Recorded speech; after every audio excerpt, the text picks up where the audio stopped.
잘 지내셨죠? 이거 재미있으시죠? 그렇죠? 예, 우리 옆 사람들하고 인사 좀 하시죠. 날마다 그렇게 사셔야 돼요. 여기 무슨 뭐 싸우러 오신 것도 아니고 이렇게 저를 보시면서 뒤에 있는 분들하고도 반갑습니다 이렇게 혹시 눈이 맞을지 모르잖아요. 여러분, 우리가 사도행전을 읽을 때 가슴이 뛰는 이유가 있어요. 그 사도행전 속에는 놀라운 부흥의 역사가 있기 때문입니다. 뭐 여러분 아시는 것처럼 오순절 성령 사건 이후에 3,000명이 예수님을 영접하였고, 미문의 안진뱅이를 고친 것을 계기로 해서 복음에 반응한 사람이 남자만 5,000명, 드디어 예루살렘의 주도적인 세력이었던 제사장의 무리까지 상당수가 복음을 받아들이는 역사가 일어나게 됩니다. 성경 얘기로 하자면 사도행전 6장 7절 말씀에 하나님의 말씀이 점점 왕성하여 예루살렘에 있는 제자의 수가 더 심히 많아지고 허다한 제사장의 무리도 이도에 복종하였다. 그러니까 하나님의 말씀이 점점 왕성해졌다. 이 하나님의 말씀이 점점 왕성해졌다라고 하는 이 표현 자체가 그 원래 헬라어 성경을 읽어보게 되면 이게 팽창하다 이렇게 표현될 수 있는 단어입니다. 무르익었다 이런 거죠. 자라나기 시작하였다. 그러니까 하나님의 말씀이 자발적으로 팽창하고 역사했다는 거죠. 그러니까 누구 속에서? 하나님의 사람들 속에서, 사람들 속에 하나님의 말씀이 들어가서 사람을 팽창시켰어요. 팽창시켰다는 말은 다른 존재가 되었다는 뜻입니다. 그 다른 존재의 이야기가 사도행전은 수없이 등장합니다. 그 중에 한 사람이 스데반입니다. 그렇죠? 스데반. 여러분, 하나님의 말씀이 팽창해서 새로운 존재가 되는 순간 그 사람은 두려운 존재가 되었어요. 왜 두려운 존재냐면 하나님의 말씀이 그 안에 들어있으니까. 하나님의 말씀이 들어있다는 말은 신적 존재 비스무리해졌다는 뜻이기도 해요. 굉장히 강력한 존재가 되었어요. 어느 정도로 스데반은 강력했냐면 대제사장 앞에서 일개 평신도에 불과한 스데반이 거의 신적 존재처럼 취급받는 대제사장 앞에서 아주 강하고 담대하게 얘기한다고요. 그러니까 그 스데반의 지혜의 강력함 앞에 깜짝 놀랐어요. 사도행전 6장 10절 말씀 보면 스데반이 지혜와 성령으로 말함을 그들이 능히 당하지 못하였다. 세상이 스데반을 감당할 수 없었습니다. 사람들이 할 수 있는 것은 인정하든지 아니면 거부하든지 둘 중에 하나였는데 그들이 결정한 것은 거부였습니다. 여러분, 도대체 스데반의 이 팽창의 요소가 무엇일까? 여러분, 말씀은 우리 안에 들어오시면 당연히 팽창하게 되고 우리를 폭발시키고 새로운 존재로 만듭니다. 여러분이 만약에 말씀을 듣고 있는데 여러분이 변화되고 있지 않다면 뭔가 좀 문제가 있어요. 그렇죠? 여러분, 초대교회의 팽창은 점점 불어납니다. 이 얘기 자체가, 사도행전 얘기 자체가 그렇게 불어나는 얘기가 쓰여져 있어요. 그 다음 등장하는 인물이 빌립입니다. 빌립은 예루살렘에 환란이 있어서 흩어졌는데 사마리아로 내려가면서 그가 복음을 증거하기 시작하였는데 사마리아가 뒤집어져요.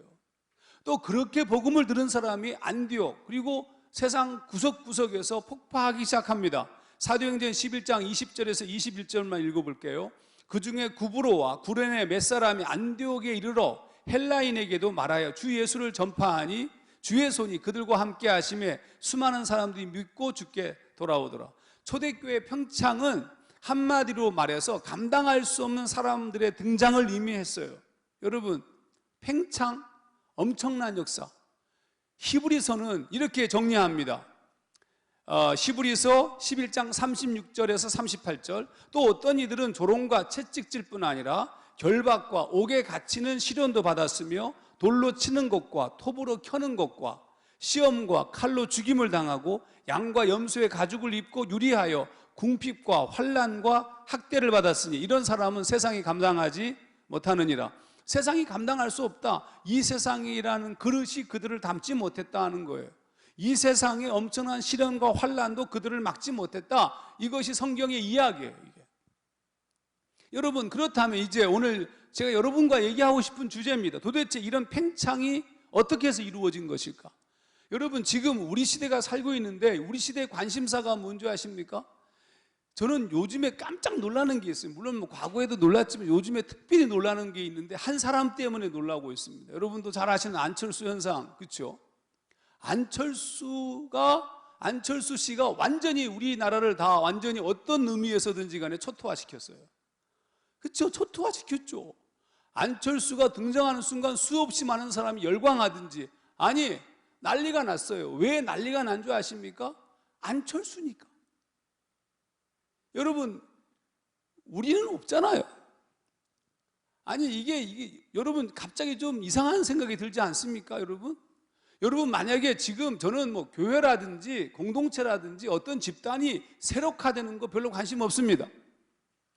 뭐 크고 이거 별로 관심 없습니다. 중요한 게 뭐냐면 한 사람이 중요하다니까요. 어떤 사람이 세상을 걸어가느냐가 중요해요.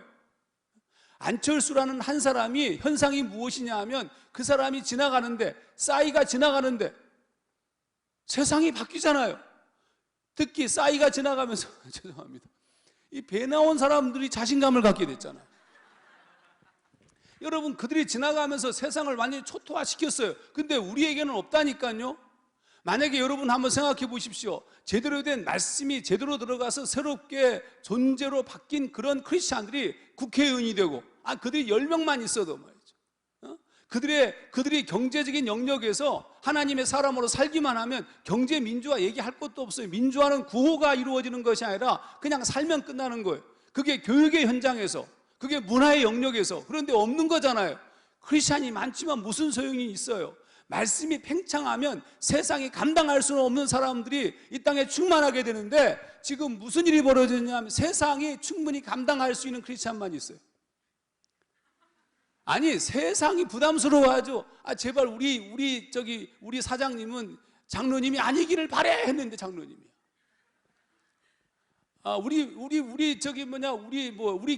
그만 얘기하겠습니다. 그러니까 한 사람이 없는 거예요. 저는 이거 집단 다 의미 없어. 여러분이 하나님을 제대로 믿고 여러분 안에 팽창이 이루어져서 폭발적인 존재가 되어서 세상을 걸어가면 돼요. 여러분의 영역에서. 그럼 세상이 바뀌는 거예요. 근데 지금 우리에게는 없는 거예요. 그러니까 안철수에게 열광하는 거예요. 너무 아쉬워요. 그럼 도대체 초대교회의 팽창은 어떻게 이루어진 것일까? 오늘 그 얘기를 좀 해보겠습니다. 여러분, 처음 초대교회는 초래화했던 거 아시죠? 예수 그리스도가 부활하신 다음에 제자들을 찾아가는데 제자들이 두려워서 떨고 있었던 거 아시잖아요?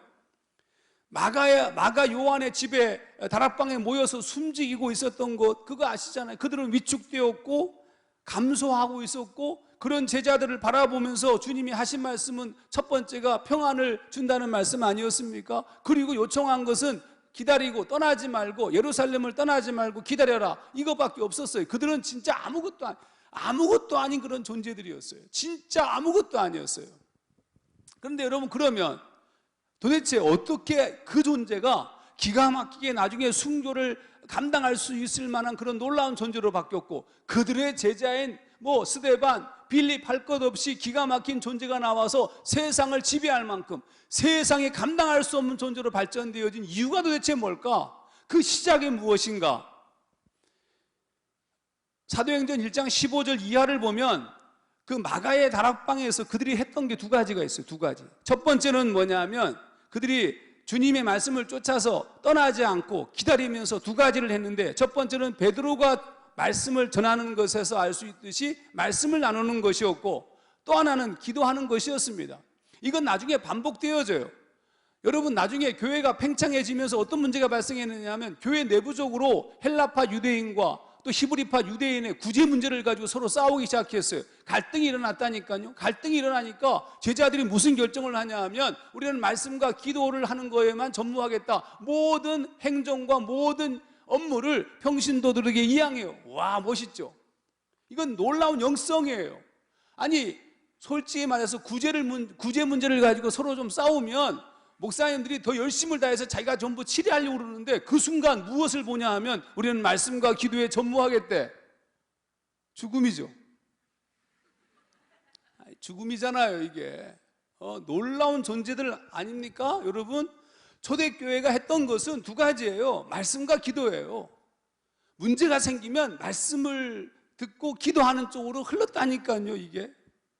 여러분, 초대교회가 그렇게 시작됐습니다. 사도행전 1장 13절 14절 들어가 그들이 유하는 다락방으로 올라가니 다 거기 있어 여자들과 예수의 어머니 마리아와 예수의 아우들과 더불어 마음을 같이하여 오로지 기도에 힘쓰더라. 여러분, 떠나지 않고 기다리며 기도하고 말씀에 귀를 기울이는 것이 날마다가 시작된 거예요. 그것에 날마다가 시작됐어요. 한 게 없어요. 뭘 했냐면 말씀과 기도를 날마다 하는 것, 마음을 같이 하여서 그거에만 집중했어요. 여러분, 그 다음에 놀라운 역사가 나타난 거예요. 여러분, 저는 오늘 이 시대가 가장 우습게 여기고 있는 바로 거기에 우리의 모든 문제를 해결할 수 있는 열쇠가 있다고 보는 사람이에요. 뭘 우습게 여기고 있느냐 하면 말씀과 기도를 우습게 여기고 있어요. 여기서 말씀이라는 것은 목사님의 말씀을 얘기하는 것이 아니라 여러분의 개인적 경건 생활을 얘기하는 거예요.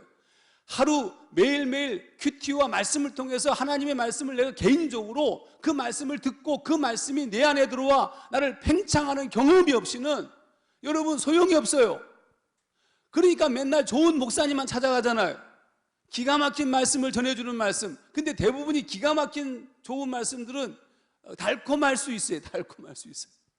하나님의 말씀은 안 달콤해요. 입엔 달지 모르지만 속을 쓰게 만드는 말씀이에요. 우리를 변화시키고 우리를 새롭게 할 수밖에 없는, 그게 하나님의 말씀이라고요. 그런데 우리는 어떤 걸 좋아하냐면 달콤한 걸 좋아해요. 저는 오늘 여러분에게 첫 번째, 날마다, 그 초대교회의 핵심의 날마다는 말씀을 묵상하는 거예요. 놓치지 마셔야 돼요. 두 번째는 기도예요. 여러분, 떠나지 않고 기다리며 기도하고 말씀에 기울이는 것에 날마다가 시작되었어요. 그러면 여기서 우리 이런 질문을 할 수 있습니다. 날마다는 어느 정도 해야 효력이 발생하는 것일까? 재미난 얘기 할까요? 초대교회는요, 불과 10일 만에 끝났어요. 여러분 아시는 것처럼 예수님께서 부활하시고 40일 동안 세상에 계셨다가 그리고 승천하신 다음에 제자들이 기도하기 시작하고 말씀을 보기 시작했어요. 그게 열흘이 지난 오순절 때 성령이 임재했으니까 그들이 날마다 했던 기간은 불과 열흘밖에 안 돼요. 좋죠? 열흘이면 끝나. 선택과 집중의 힘이 있었겠지만 성령이 임재하였습니다. 불과 10일 만에 그들이 팽창하고 폭발하였어요. 그러니까 우리는 무슨 얘기냐면 우리의 신앙은 열흘도 유지하지 못하고 있어요. 열흘도. 아니, 여러분이 주님 앞에 나와서 기도하고 말씀을 통해서 받은 그 영성을 열흘 동안만 유지해 보시라고요. 유지가 안 되는 게 문제예요. 이들은 열흘 동안 유지했어요. 유지하는 순간 그들 안에 폭발하였습니다. 여러분, 초대교회가 난리가 났고 주변 세상에도 강력한 어떤 영향을 끼쳤습니다. 우리가 짧은 기간 동안 은혜 받고 힘을 얻은 후의 결과와 좀 유사합니다. 그런데 여러분, 중요한 게 있어요. 10일간의 날마다는 아직 라이프 스타일이 아니에요. 여러분이 10일 동안 열심히 한다고 해서 여러분 스스로가 완전히 바뀌어가지고 갑자기 다른 존재가 되는 것이 아닙니다. 아직 라이프 스타일, 내 삶의 어떤 삶의 형태는 아니라고요. 단지 동기와 강력한 행동의 요청이 가슴 속에 살아 있었어요. 그러니까 날마다의 10일은 날마다를 추구할 용기를 갖게 한 거예요. 여러분이 작정해서 기도하는 이유가 뭔지 아세요? 작정해서 말씀을 봐야 되는 이유가 뭔지 아십니까? 난 제일 싫은 게 특세를 싫어해요. 아니, 특세를 하고 난 다음에 그 다음 뭘 하냐면 그 다음에는 우리 40일 동안 특세 합시다. 40일 동안 한 다음에 400일 동안 쉬는 거예요. 이게 진짜 문제가 있어요. 왜 40일 동안 하는 줄 아십니까? 40일 동안의 특세는 오랜 다음 시간으로 이어지기 위한 준비라니까요. 여러분, 40일 하고 그 이후에 뻔뻔히 놀기를 원한다면 하지 마세요. 여러분, 날마다는 아직 라이프 스타일이 아니었습니다. 단지 날마다의 열흘이 내 안에 어떤 동기, 날마다를 추구할 마음의 용기를 갖게 만들었어요. 성경을 자세히 읽어보시면 사도행전 2장 46절에 드디어 뭐라고 쓰고 있냐면 그 날마다의 추구점에서 성령께서 임재하시니까 그 다음에 무슨 마음이 생겼냐 하면 2장 46절에 날마다 마음을 같이하여 성전에 모이기를 힘쓰고라고 쓰고 있습니다. 힘쓸 수 있는, 추구할 수 있는 마음, 곧 날마다의 용기가 생긴 거예요. 날마다의 용기는 바로 열흘 동안의 날마다의 열매예요. 그러니까 제가 사도행전 2장 46절을 읽었는데 47절을 이어서 읽어볼게요. 날마다 마음을 같이하여 성전에 모이기를 힘쓰고 하나님을 찬미하며 또 온 백성에게 칭송을 받으니 주께서 구원받는 사람을 날마다 더하게 하시니라. 그 다음에 벌어진 일이 하나님께서 우리들에게 날마다의 축복을 주시는 거예요. 여러분, 날마다의 삶은 라이프 스타일에 도전을 받습니다. 여러분, 내가 살고 있던 체계와 다른 삶의 방식을 사는 것을 말하기 때문입니다. 잘 보세요. 날마다의 시비를 하지만 우리가 다시 세상으로 돌아가는 이유가 뭐냐 하면 날마다의 용기를 가지고 살아가려고 애쓰지만 내가 살고 있는 이 세상은 다른 체계의 세상이라서 그래요. 그래서 거기서 싸움이 생긴 거예요. 아까 안철수 씨가 안철수 현상의 핵심은 뭐냐 하면 그게 진실이라면 세상 속에서 자신의 방식을 따라서 살아가는 그것 때문에 세상이 변하기 시작한 거예요. 여러분이 날마다의 용기를 가지고 세상을 걸어가기 시작하면 세상에서 도전을 받습니다. 다른 체계니까, 다른 세상이니까, 다른 삶의 방식이 지배하고 있으니까, 하나님 나라가 이루어지지 않은 세상이니까 엄청난 어려움에 직면하게 될 겁니다.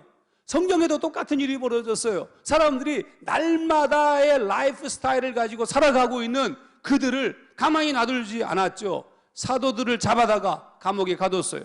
죽이겠다고 협박하였어요.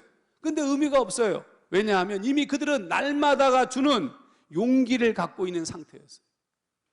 멋있죠? 멋있잖아요. 여러분, 지금은 특별한 공부도 필요 없어요.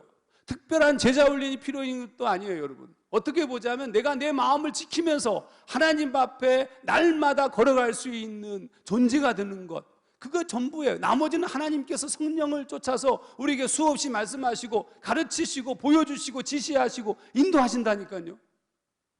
우리는 너무 많이 공부해서 공부한 것이 여러분의 신앙인 줄 알아요. 여러분이 교회 열심히 다니는 것이 여러분의 신앙인 줄 알아요. 그거 아니라니까요. 교회는 대충 다녀도 돼요. 여러분이 세상 속에서 하나님의 사람으로 사는 게 더 중요하지. 교회에서 대빵 열심히 하고 성교행 딥다 다니고 말이죠. 오케이, 그게 뭔데? 그래서 뭐가 바뀌었는데요? 여러분이나 조금 스스로 위안받지 않습니까? 가지 마세요, 앞으로. 득세도 하지 마. 여러분이 세상 속에서 하나님의 사람답게 살지 못한다면 그 모든 것들이 여러분의 훈장이에요, 훈장. 그래서 그걸 가지고 목에 힘 팍 주는 거예요. 내가 무슨 훈련 받았다, 뭐 했다, 어디 갔다 왔다, 단기 선교 몇 번 갔다 왔다. 그게 뭔데? 그래서 돈만 썼지. 국력 낭비지 뭐. 그런데 여러분, 놀라운 것이 있어요. 이들이 날마다가 주는 용기를 갖고 있는 상태였기 때문에 하나도 안 두려운 겁니다. 그런데 세상이 깜짝 놀랐어요. 그들의 변화를 보는 그들의 변화를 바라보고 있는 원래 그들을 알고 있는 사람들이 깜짝 놀랐어요. 아니, 쟤네들이 그런 존재가 아닌데, 성경은 이렇게 쓰고 있습니다. 사도행전 5장 40절에서 41절을 공동번역으로 읽어볼게요. 사도들을 불러들여 매질한 다음 예수의 이름으로는 아무 말도 말하지 말라고 단단히 일러서 놓아보냈다.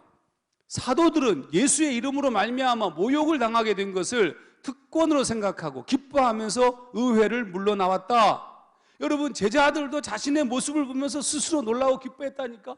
우와, 야, 우리가 뭐야 도대체, 이거잖아요. 그들에게 생긴 용기를 보면서 더욱 그러하였다니까요. 이것은 이미 라이프 스타일로 주님을 믿는 사람이 되었다는 것을 의미합니다. 날마다의 시비리, 날마다의 용기를 거쳐 날마다의 라이프 스타일로 정리된 거예요, 여러분. 예? 그때부터는 이젠 완전 다른 존재의 삶을 삽니다. 다른 존재의 삶을 사는 결론적 얘기, 사도행전 5장 42절. 그들이 날마다 성전에 있든지 집에 있든지 예수는 그리스도라고 가르치기와 전도하기를 그치지 아니하니라. 끝난 거예요. 이런 사람이 세상을 걸어가면 끝난 거예요. 그런 사람이 내가 작은 예수 그리스도가 된 거 아니. 그런 사람이 윌리엄 윌버퍼스 같은 사람이 그 사람 아니었습니까? 그러니까 영국의 가장 중요한 수입원이었던 노예무역을 폐지할 때까지, 죽는 날까지 그 사역을 걸어간 거 아니에요, 여러분. 여러분, 그런 사람들이 국회의원이 되어서 여당과 야당에 깔려 있어. 그래서 나라와 국익과 백성들을 위한 사건이 벌어지면 여야가 합쳐버려. 그냥 같이 발의하고 말이죠. 멋있잖아요, 이거.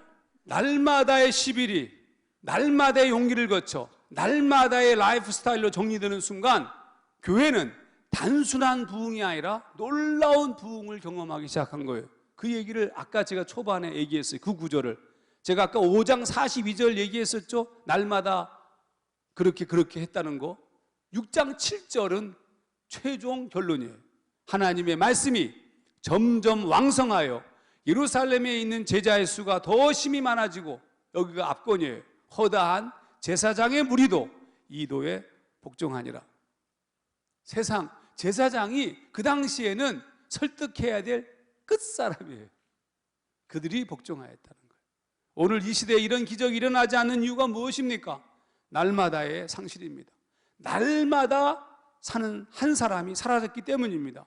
그때부터 사람들은 사람들 속에 숨어들기 시작하였습니다. 하나님 앞에선 단독자의 신앙을 가진 사람들은 사라지고, 그냥 큰 그림, 큰 교회, 큰 공동체, 큰 집단 속에 내가 쓱 들어가가지고 마치 나는 아무것도 아닌 괜찮은 존재처럼 포장하고 싶어지기 시작하였어요. 그게 아니라 여러분 한 사람 한 사람을 끄집어내가지고 저 세상에다가 던졌을 때, 그 저 살벌한 저 직장의 삶 속에, 이 세상의 한 구석지기에 던져졌을 때 거기에 하나님의 사람으로 서 있는 사람, 그런 사람이 지금 필요한 세상이 되었단 말이에요. 사람이 없는 거예요. 절대 권력과 위기 앞에 섰던 모세, 엘리야, 여호수아, 다윗, 바울 같은 이들이 사라지고 말았어요. 여러분, 분명 불의함과 악에 대해 불특정 다수의 위치에서 말하는 자는 있으나 그 사람 자신이 하나님의 의를 구현하지 못하는 거예요. 수많은 정치인들 중에 단 한 명의 윌리엄 윌버포스가 있다면 같은 관점에서 경제, 교육, 문화 등 모든 영역에서 그런 사람이 한 사람만 있어도 세상은 바뀔 겁니다. 근데 없어요. 묻혀 살고 있는 거예요. 날마다 홀로 하나님 앞에 선 단독자로 살아가는 것이 일상이 된 사람이 필요한 시대가 온 것입니다. 홀로 조용한 아침의 나라, 조용한 아침의 나라는 말 자체가 미개하다는 뜻의 표현이에요. 미개한 나라에 오랜 시간 동안 배를 타고 온 아펜젤러 언더우드 선교사 같이 자기를 통제하고 잘 정리된 한 사람이 필요한 시대에 들어선 겁니다. 목청을 높이지 않아도, 어떤 정치적 발언을 하지 않아도 자신이 있는 곳에서 그냥 하나님의 의가 자연스럽게 드러나는 사람이 필요한 시대가 되었다고요. 날마다의 영성, 일상이 영성 생활인 사람이 필요한 시대가 온 겁니다. 여러분의 길을 걸어가시면 됩니다. 하나님 앞에 선 그런 존재로 날마다 어느 날 하나님 여러분을 사용하실 겁니다. 초대교회가 그 얘기 아니에요. 허접하고 한심하고 아무것도 아니고 불황무식하고 그런 애들이, 그런 친구들이 말이죠, 날마다의 길을 걸어왔어요. 어느 날 하나님께서 그들을 쓰시고 계신 거 아니에요. 그들이 놀라 자빠졌잖아요. 도대체 우리를 쓰시다니, 우리가 주님 때문에 능력을 받다니, 우와 박수 치면서 나오잖아요, 공회 앞에서. 여러분들을 그렇게 부르시고 계신 겁니다. 그러니까 여러분이 희망이고 제가 희망이죠, 그렇죠? 이 놀라운 축복을 누리면서 이 기가 막힌 시대를 살아가는 여러분과 제가 되었으면 좋겠습니다. 여러분 모두 축복합니다. 감사합니다.